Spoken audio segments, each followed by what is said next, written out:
ya. Dan kalau ikut sejarahnya, pokok mulberry ni datang ke Malaysia tahun 1984, ya. 1984 di Terengganu, ya. Dan pokok ni ditanam dengan tujuan untuk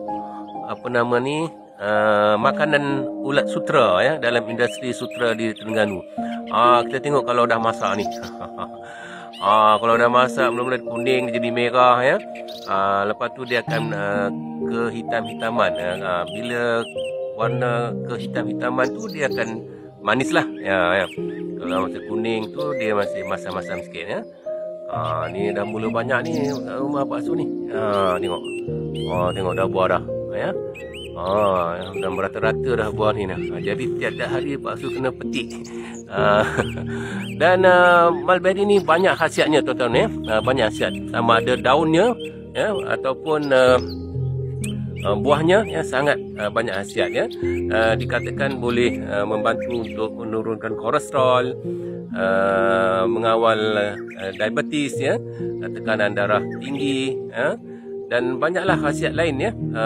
Ada kandungan vitamin C yang tinggi, antioksidan, ya. Dan banyak mengandungi nutrien vitamin C, ya. Dan juga baik untuk kesihatan lah, ya, baik untuk kesihatan. Dan banyak kajian-kajian telah dibuat.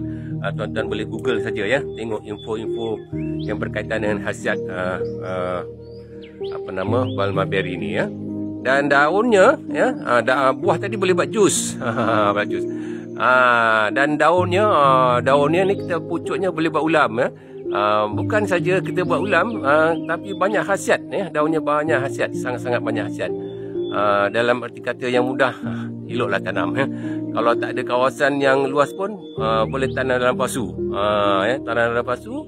Dan cepat, sangat cepat, ya. Dalam 6 hingga 8 minggu dah mula berbuah, ya. Itulah khasiat buah mulberry, ya. Okey, ini kita tengok yang hijau-hijau ni. Tengok lagi dalam seminggu 2 dia jadi masak lah. Okey. Baiklah, sehingga kita bertemu lagi dalam kesempatan yang akan datang. Salam motivasi.